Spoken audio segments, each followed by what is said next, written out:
Bien-aimés dans le Seigneur, que la paix qui surpasse toute intelligence soit encore votre partage ce matin. Nous sommes bien heureux de nous retrouver encore pour méditer sa parole après ce court temps de célébration, d'adoration, de manifestation de notre reconnaissance à notre Dieu. J'aimerais qu'on puisse prendre le temps de méditer la parole et s'il vous plaît, je veux juste prendre quelques secondes pour nous recommander à sa grâce. Notre Dieu, notre Père, merci encore pour ces temps de méditation par lesquels tu viens nous façonner, par lesquels tu viens nous émonder, par lesquels tu viens nous équiper. Dispose nos cœurs et nos reins à l'écoute de ta parole, car elle est pour nous source de vie. Que toute la gloire te revienne au nom de Jésus. Amen.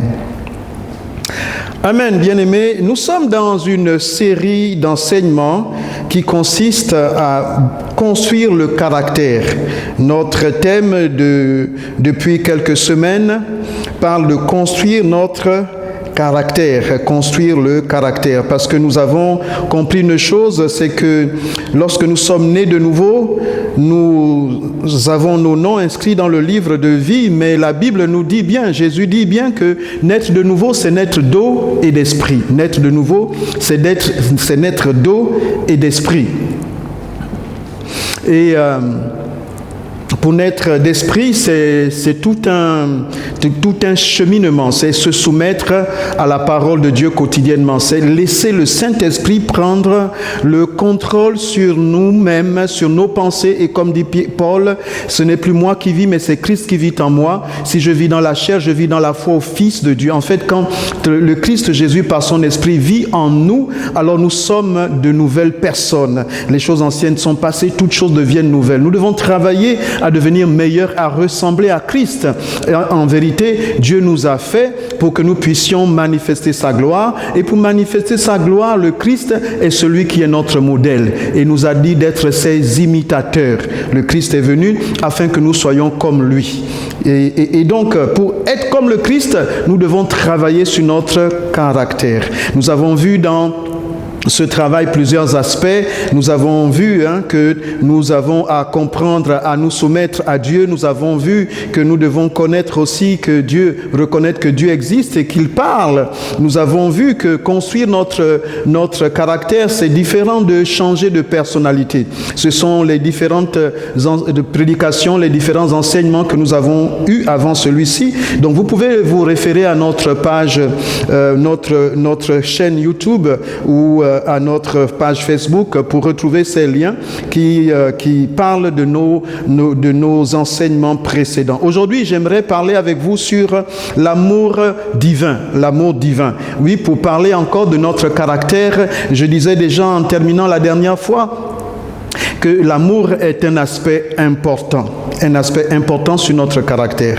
Repartons un peu en introduction sur cette histoire des fils de Zébédée, Jacques et Jean. Vous vous souviendrez que Jacques et Jean sont deux des apôtres choisis par Christ Jésus, deux de ses disciples qui, dans leur zèle, leur amour, leur engagement, leur foi, leur détermination, leurs ambitions, ils viennent voir Jésus. Un texte dit que c'est la mère, ils viennent accompagnés de leur mère.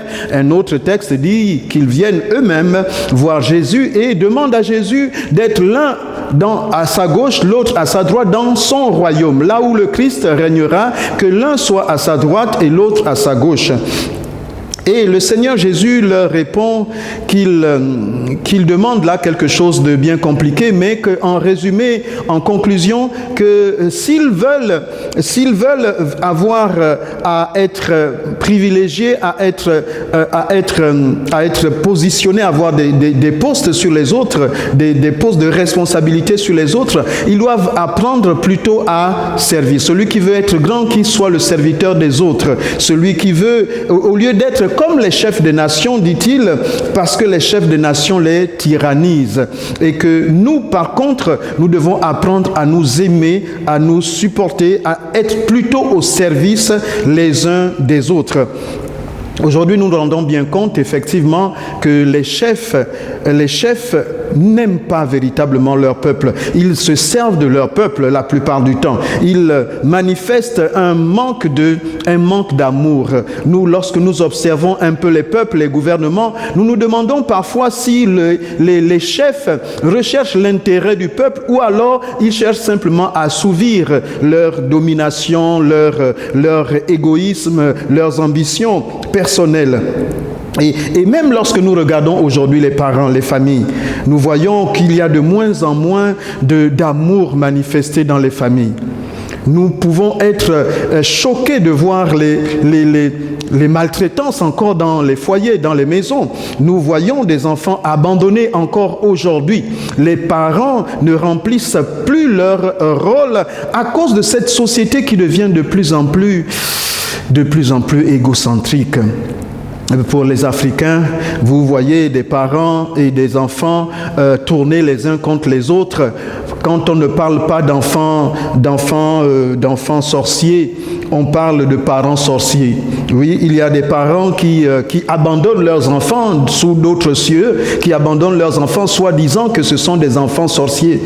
Et il y a des enfants aussi qui, même parfois chrétiens, fréquentant des églises où je ne sais quel système ou quelle secte dans lesquelles ils se trouvent, fuient leurs parents soi-disant que ceux-ci sont des sorciers. L'amour ne couvre plus une multitude de péchés parce que nous recherchons de plus en plus nos intérêts égocentriques. Effectivement, de plus en plus, même entre frères et sœurs, il y a des guéguerres. J'ai appris il y a quelque temps, et cela m'a vraiment m'a bouleversé, cela m'a stupéfait, cela m'a laissé sans voix. J'ai appris qu'il y a sous d'autres cieux des tribunaux.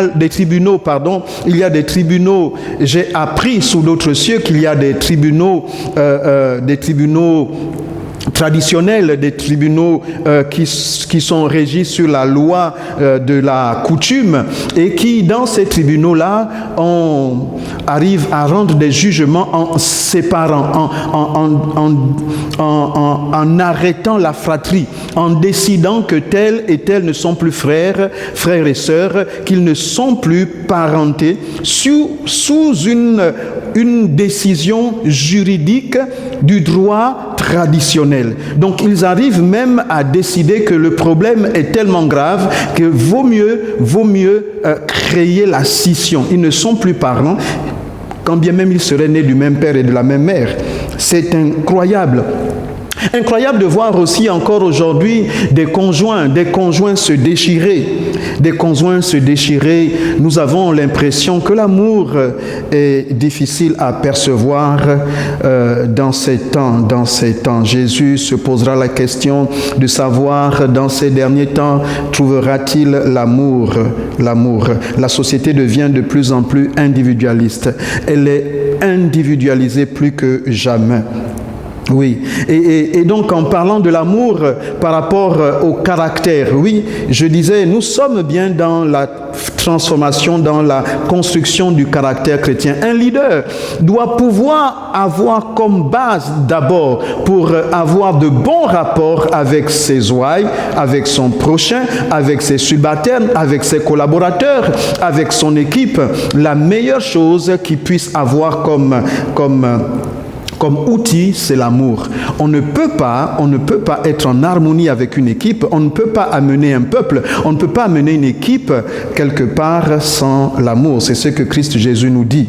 Et j'aimerais commencer mon exhortation, mon enseignement en m'appuyant sur un texte de Jésus lui-même que nous trouvons en Jean au chapitre 13. Jean chapitre 13, à partir du verset 34.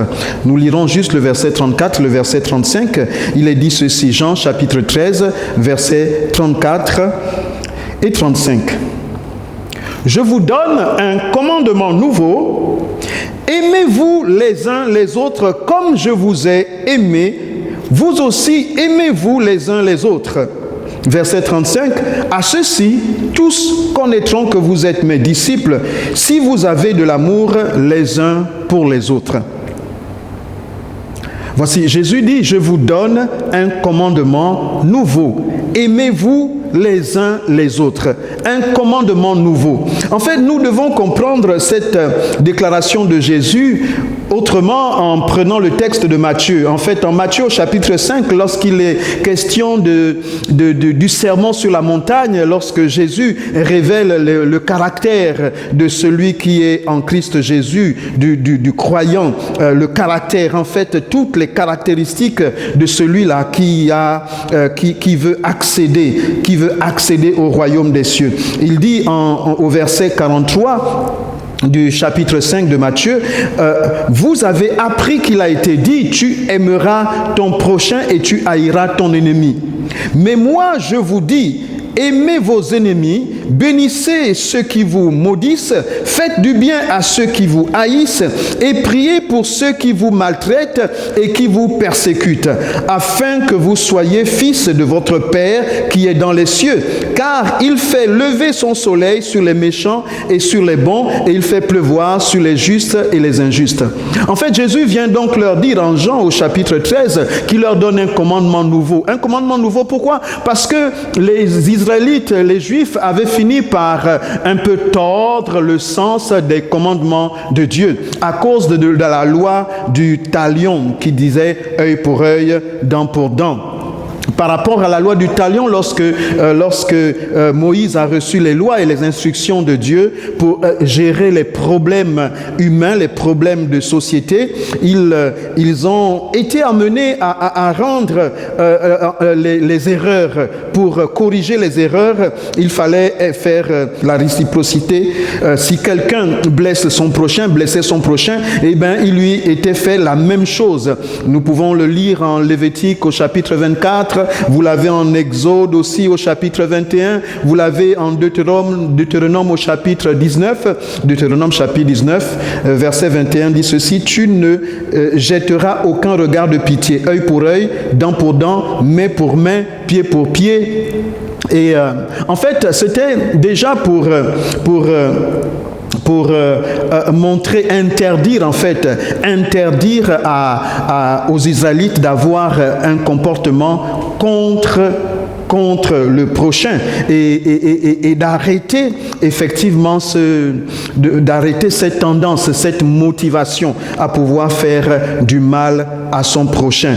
Et avec le temps, lorsque le commandement vient préciser à Israël qu'il faudrait respecter le prochain, parce que lorsqu'on regarde Exode chapitre 20, nous comprenons bien que l'idée derrière est de respecter le prochain dans toute sa mesure. Et Israël, dans la pratique des commandements, avait fini par faire une différence entre le prochain, qui était le juif lui-même, et puis l'étranger. Et donc, quand il était question de l'étranger, eh bien, il restait dans le principe œil pour œil, dent pour dent. Et quand il était question de son prochain, qui était israélite comme lui, c'est alors qu'il pouvait comprendre le commandement, tu aimeras ton prochain comme toi-même. Et Jésus viendra avec cette parabole du bon samaritain pour leur montrer finalement qui est le prochain. Parfois, nous pouvons avoir quelqu'un qui n'est pas de la même race, de la même ethnie, de la même religion, de la même foi que nous, et qui se comporte véritablement comme le prochain. Le prochain, ce n'est pas forcément celui qui est juif comme nous, le prochain, c'est tout le monde. Et Jésus donc vient leur expliquer, et c'est pourquoi il leur dit, je vous donne un commandement nouveau. Vous avez entendu dire, en fait, avec la tradition, avec les habitudes, vous avez fini par faire une distinction entre les hommes, et vous avez mis la loi pour les uns et une loi différente pour les autres. Mais ce n'est pas ce que le Seigneur veut au final. Ce qu'il veut, c'est que même vos ennemis, vous appreniez à les bénir, bénissez ceux qui vous maudissent et faites du bien à ceux qui vous haïssent, de prier même pour ceux qui vous maltraitent. Et il précise, afin que vous soyez fils de votre Père qui est dans les cieux. Afin que vous soyez fils de votre Père qui est dans les cieux. Et le verset que nous avons lu auparavant, le verset 35 de Jean chapitre 13 dit « Ceci À ceci, tous connaîtront que vous êtes mes disciples, si vous avez de l'amour les uns pour les autres. Donc l'amour que nous avons pour notre prochain manifeste la preuve, en fait, c'est le témoignage de ce que nous sommes vraiment des enfants de Dieu. Et Jésus vient reprendre cela en Matthieu chapitre 5, il enfonce le clou en disant, ce n'est pas seulement pour le prochain immédiat, mais le prochain qui est de notre foi, de notre religion, du même peuple que nous, mais le prochain qui est même notre ennemi. Le prochain qui est juste semblable à celui qui est créé à notre image, qui est créé à l'image de Dieu et qui nous est semblable. Et c'est celui-là le prochain. Et ce qui est vraiment plus important ici à retenir, il y a deux choses à retenir fondamentalement. La première chose, c'est que c'est à cela qu'on reconnaît que nous sommes des disciples de Christ Jésus. Donc l'amour du prochain nous caractérise. L'amour du prochain nous définit. L'amour du prochain fait de nous de véritables Christ, de véritables chrétiens. Nous ne pouvons pas dire que nous sommes chrétiens si nous ne nous aimons pas les uns les autres. Nous pouvons dire que nous sommes nés de nouveau, nous parlons en langue, nous prophétisons, nous chassons les démons, mais les personnes, quand elles vont voir notre comportement vis-à-vis du prochain, elles peuvent avoir des doutes par rapport à notre foi. C'est la première chose. Notre comportement vis-à-vis du prochain qui comprend même nos ennemis, qui comprend même ceux qui nous persécutent. Et deuxième chose, Jésus dit, je vous donne un commandement. Un commandement nouveau, mais premièrement un commandement. Le commandement, c'est quelque chose que nous devons appliquer, dont nous avons nous-mêmes la force, la capacité de respecter. Quand il dit, il nous donne un commandement, ça veut dire que nous avons l'obligation, nous avons la responsabilité, nous avons le devoir. Donc, aimer n'est pas juste quelque chose qui sort de l'intérieur par gêne ou par miracle, mais c'est quelque chose qui part d'abord de notre décision. De notre décision. C'est extraordinaire. Nous avons donc la responsabilité d'aimer. Nous avons la responsabilité d'aimer. La deuxième chose, après la question du commandement, j'aimerais me poser la question, comment avoir donc cet amour de Dieu? Oui, c'est un commandement. Oui, nous devons décider. Mais en fait, 1 Jean, chapitre 2, versets 5 et 10, nous dit ceci. Celui qui garde sa parole, l'amour de Dieu est véritablement parfait en lui. Là, c'est là par là que nous savons que nous sommes en lui. Donc, comment avoir l'amour de Dieu? Oui, nous devons décider de manifester l'amour de Dieu, mais nous ne pouvons pas le manifester si nous ne l'avons pas en nous. Donc, nous avons le commandement d'aimer, mais pour avoir cet amour, il faudrait garder sa parole. Donc, 1 Jean 2, chapitre 5, nous dit... Celui qui garde la parole de Dieu, l'amour de Dieu est véritablement parfait en lui. Par là, nous savons que nous sommes en lui. Par là, nous savons que nous sommes en lui. Celui qui garde l'amour de Dieu, celui qui garde la parole de Dieu, l'amour de Dieu demeure en lui. Il y a, lorsque nous sommes nés de nouveau, quelque chose qui se passe au-dedans de nous, effectivement.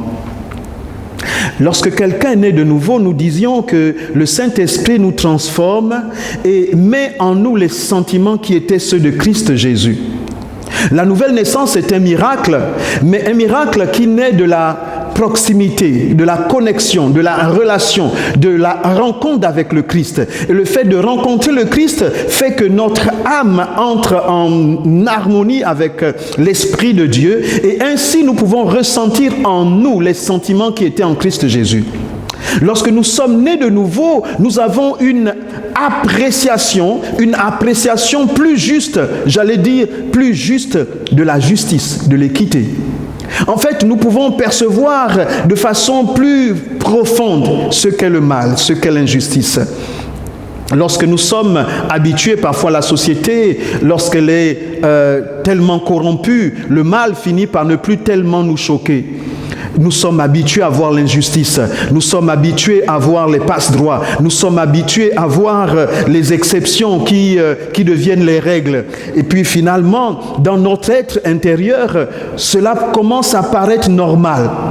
Mais ce qui se passe avec un enfant de Dieu, c'est que quand bien même la nature finit par s'habituer à ce que le mal devienne bien, la nouvelle naissance, l'Esprit de Dieu nous ramène à ressentir de façon plus juste les choses.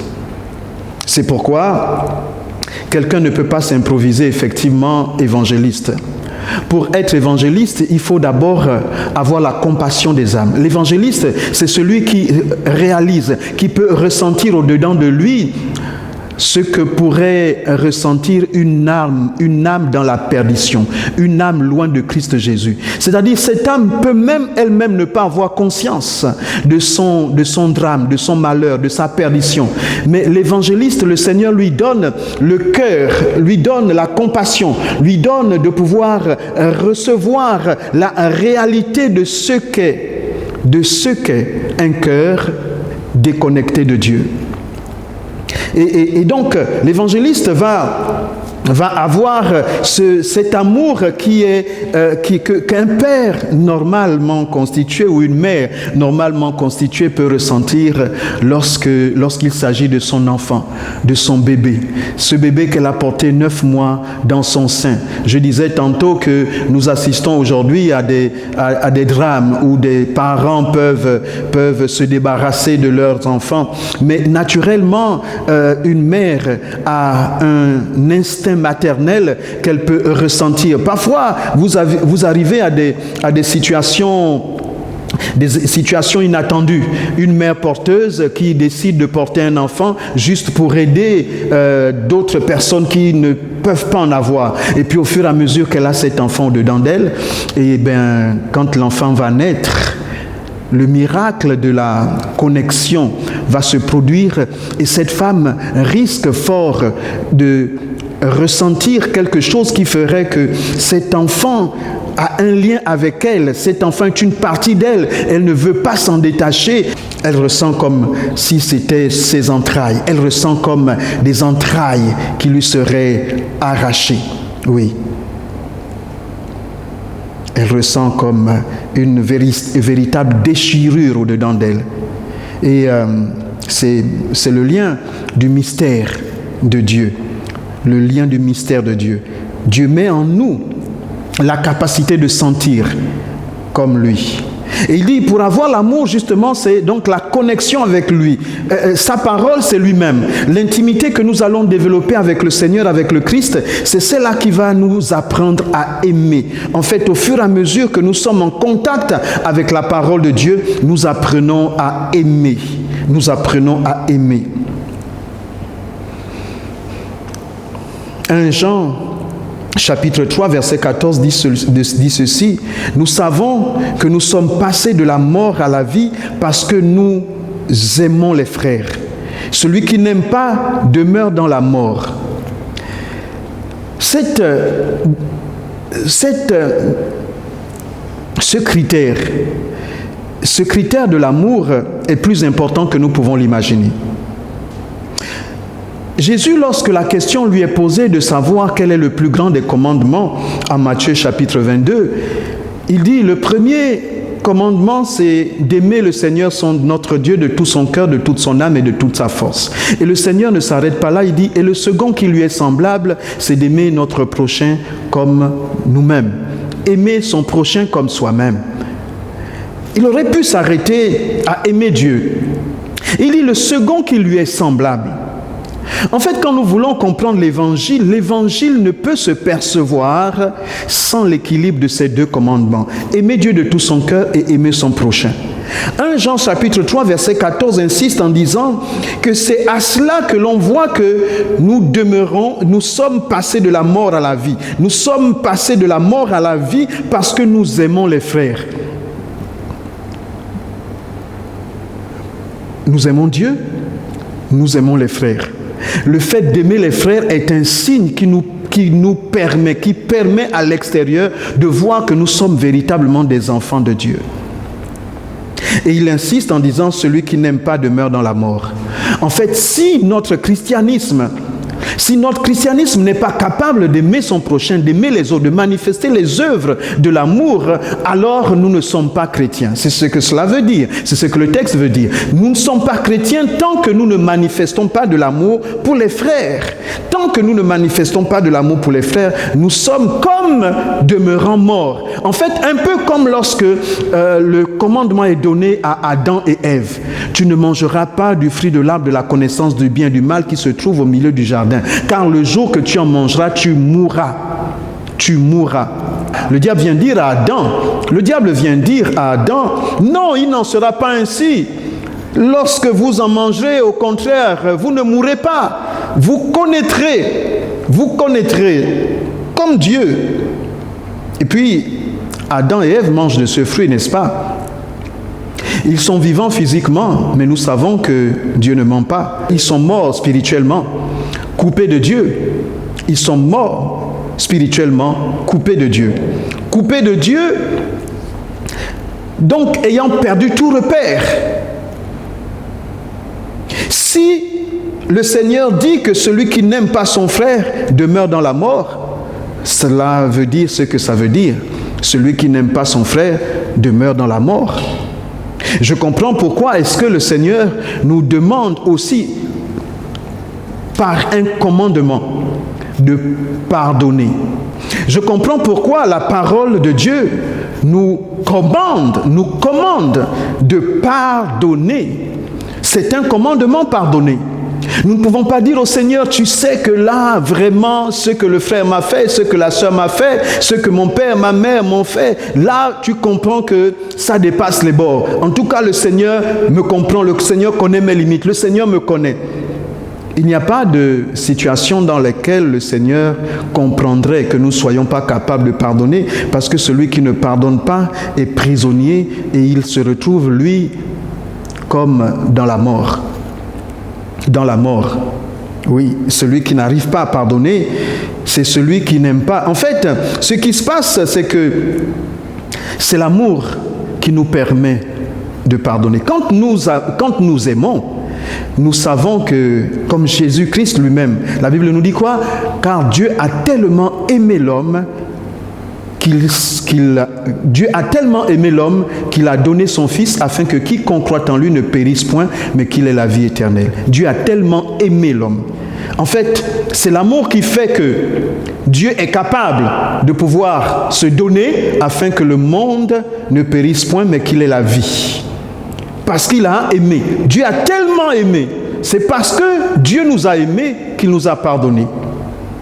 C'est parce qu'il nous a aimés qu'il a mis un plan en place pour nous racheter. Sans l'amour, il n'y a pas de véritable pardon. Même si c'est un commandement, il faudrait encore que l'amour soit au-dedans de nous. En fait, vous imaginez tous les péchés, la masse, vous imaginez la montagne des péchés de l'humanité réunis. Mais le Christ Jésus, Dieu lui-même n'a pas regardé à cette immondice, ce tas de péchés qui pourrait, comme il le dit dans sa parole, arriver jusqu'à lui et lui faire perdre le contrôle de lui. Le Seigneur manifeste des colères pour juger, châtier, mais jamais il n'a perdu la spécificité, la caractéristique de sa personne. Jamais il n'a perdu son amour. Parce que l'amour, c'est sa nature. L'amour, c'est sa personne. Celui qui ne connaît pas Dieu ne peut pas connaître ce qu'est l'amour. Parce que Dieu est amour. Et donc, quel que soit ce que nous pouvons faire, ça ne change pas la nature de Dieu. Ça ne détériore pas l'amour de Dieu.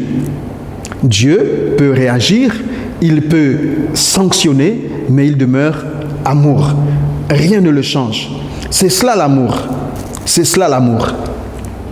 Et c'est pourquoi je voudrais encore nous encourager avec quelques versets qui nous emmènent à voir les œuvres de l'amour.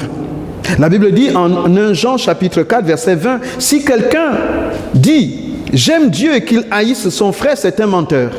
Car celui qui n'aime pas son frère qu'il voit, comment peut-il aimer Dieu qu'il ne voit pas? En fait, la nature de Dieu, c'est l'amour. Et quand nous sommes en Christ Jésus, nous devons manifester aussi cette même nature de Dieu parce que nous avons été transformés à son image. Nous sommes transformés à son image de gloire en gloire par l'Esprit en nous. Donc, si nous sommes des leaders, si nous sommes des chrétiens nés de nouveau, si nous sommes des enfants de Dieu, la caractéristique fondamentale doit être l'amour. L'amour, l'amour, l'amour et l'amour encore. Et l'amour encore. Alors, les œuvres de l'amour, je disais donc, je termine par les œuvres de l'amour, et j'avais déjà parlé du pardon. Les œuvres de l'amour, quand quelqu'un aime, alors il a la capacité de pardonner. Le pardon, quand le pardon nous dépasse, ça veut dire que nous sommes en déficit d'amour. Voyez-vous qu'il est parfois facile de pardonner à nos enfants, à nos proches. Pourquoi? Parce que nous les aimons un peu plus que nos ennemis. Il est plus difficile, effectivement, de pardonner à quelqu'un avec qui nous n'avons pas de bon rapport. Et donc, la moindre faute va être perçue comme un grief irréparable, impardonnable. La moindre erreur est fatale. Mais lorsqu'il est question de nos proches, lorsqu'il est question ou de personnes qui sont parfois sans défense, des enfants, il est plus facile de pardonner à un enfant qui nous marche sur le pied plutôt qu'à quelqu'un qui est bien plus responsable et mature. On aurait tendance à dire que cette personne l'aurait fait exprès. Et donc, nous avons parfois l'impression que pardonner à des personnes nous enlèverait quelque chose, nous diminuerait. C'est pourquoi Jésus dit, les chefs de nation les tyrannisent. Mais vous, si vous voulez être des leaders, vous devez apprendre à servir. Vous devez apprendre à être les esclaves même des autres, les doulos des autres. C'est paradoxal, mais c'est le principe que Dieu nous enseigne. C'est la clé en fait. C'est la clé du leadership. C'est la clé des bons rapports. C'est la clé du succès. Vous allez remarquer que l'amour, même lorsque nous nous marions à quelqu'un, le maire nous demande de promettre. Promettez de vous aimer, je promets d'aimer ma femme en temps de douleur, en temps de santé, en temps de richesse ou de pauvreté, jusqu'à ce que la mort nous sépare. Je promets. Donc, c'est une promesse qui relève de notre responsabilité. Nous n'attendons pas le coup de foudre pour aimer. Et aujourd'hui, la société est un peu une société instantanée, une société bling-bling et une société instantanée. Bling-bling, en fait, qui est attirée par ce qui brille, et instantané qui est coup de foudre, en fait, qui est juste dans l'instant, qui vit sur l'instant et pas sur le long terme, et qui change très vite d'avis parce que la société nous amène nous conditionne et nous amène à vivre par l'image. Nous sommes sans cesse manipulés. Je le disais tantôt, en fait, aujourd'hui, nous vivons par le paraître, nous vivons davantage sur le paraître, nous vivons davantage sur les positionnements. Ainsi, l'un voulait être à la droite, l'autre à la gauche. Nous vivons davantage sur les positions, nous vivons davantage sur nos acquis. Et c'est pourquoi, même à l'Église, nous sommes davantage tournés vers des prières pour notre ascension personnelle. Et nous sommes moins attirés par des prières tournées vers les autres.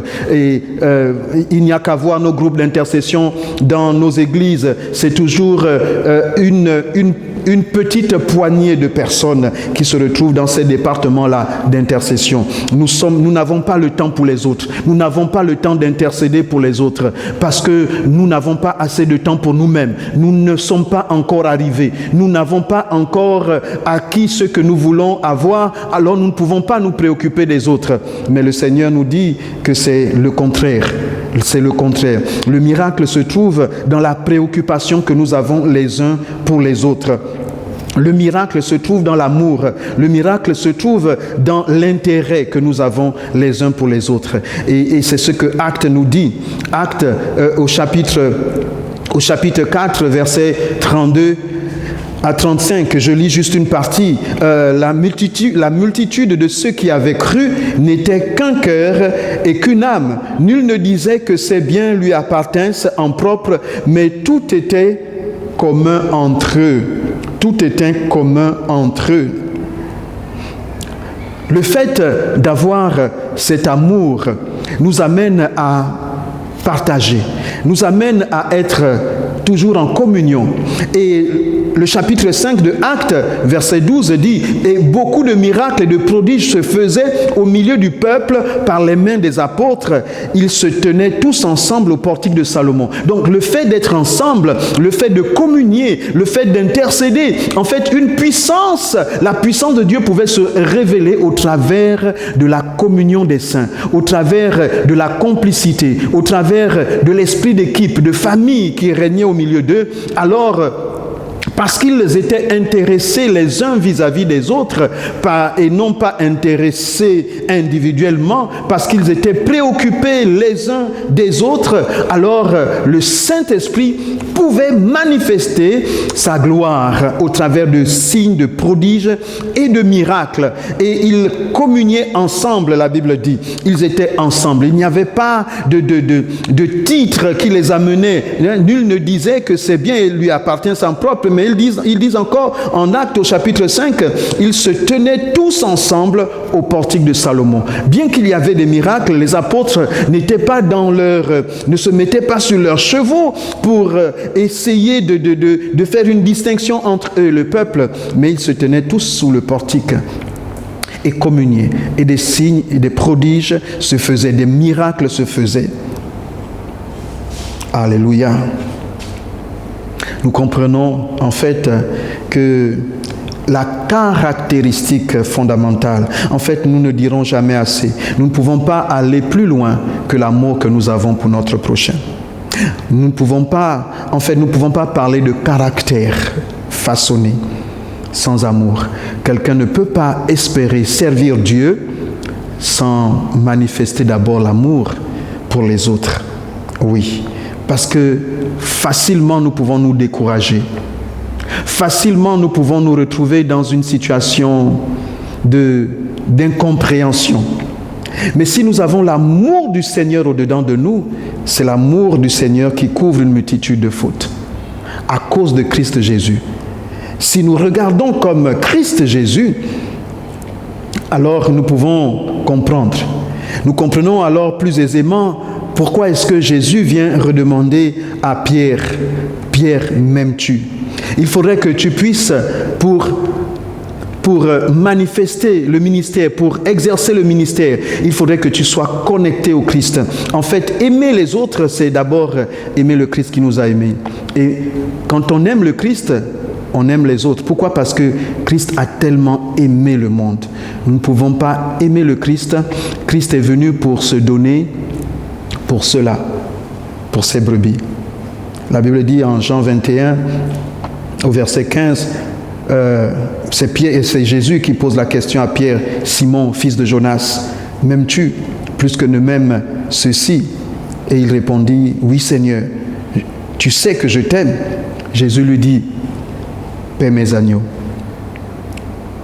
Il lui dit une seconde fois, « Simon, fils de Jonas, m'aimes-tu » Pierre lui répondit, « Oui Seigneur, tu sais que je t'aime. » Jésus lui dit, « Paie mes brebis. » Il lui dit pour la troisième fois, « Simon, fils de Jonas, m'aimes-tu » En fait, pour dire vraiment que la clé, Simon, fils de Jonas, la clé, c'est l'amour que tu vas avoir pour moi. C'est cela qui va te permettre de paître mes brebis, mes agneaux. M'aimes-tu? Seigneur, tu sais toutes choses. Tu sais que je t'aime. Jésus lui dit encore, paie mes brebis. Paie mes brebis. Cet amour est décrit en 1 Corinthiens au chapitre 13. C'est ce que nous pouvons dire comme conclusion. Nous voulons lire 1 Corinthiens, c'est l'hymne à l'amour. On ne peut pas dire mieux les choses concernant l'amour que ce que ce chapitre de Corinthiens, 1 Corinthiens 13, à partir du verset 4, nous ne pouvons absolument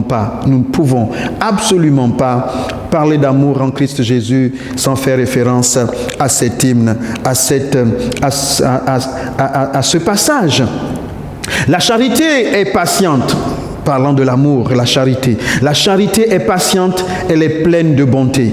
La charité n'est point envieuse. La charité ne se vante point, elle ne s'enfle point d'orgueil. Elle ne fait rien de malhonnête. Elle ne cherche point son intérêt, elle ne s'irrite point, elle ne soupçonne point le mal. Elle ne se réjouit point de l'injustice, mais elle se réjouit de la vérité. Elle excuse tout, elle croit tout. Elle espère tout, elle supporte tout. La charité ne périt jamais. Les prophéties prendront fin, les langues cesseront, la connaissance disparaîtra, car nous connaissons en partie et nous prophétisons en partie. Mais quand ce qui est parfait sera venu, ce qui est partiel disparaîtra. Lorsque j'étais enfant, je parlais comme un enfant, je pensais comme un enfant, je raisonnais comme un enfant. Lorsque je suis devenu homme, j'ai fait disparaître ce qui était de l'enfant. Aujourd'hui, nous voyons au moyen d'un miroir, d'une manière obscure, mais alors nous verrons face à face.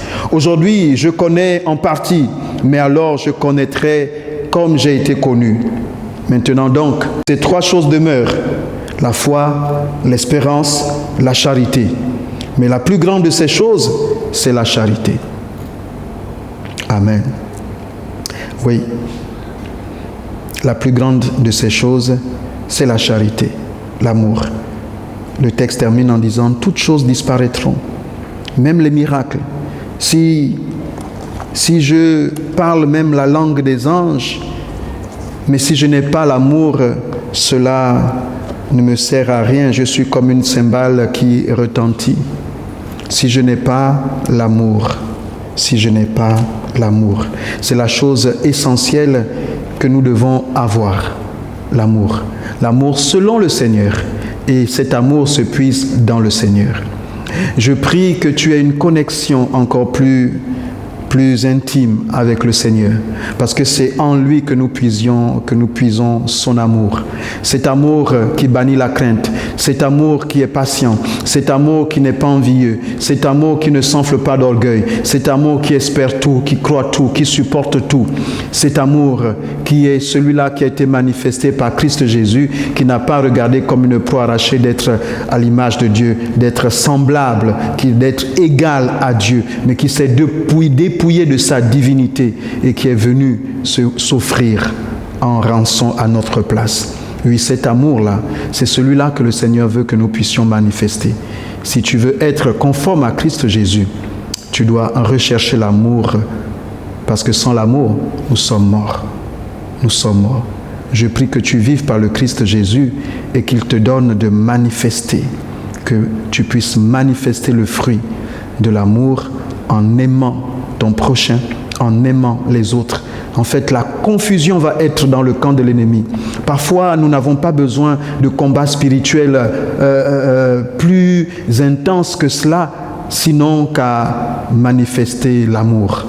Oui, parfois nos ennemis peuvent être désarmés juste en voyant notre foi, notre détermination, notre calme et notre confiance. Oui. Christ Jésus est notre modèle. Je prie qu'il t'aide à pardonner.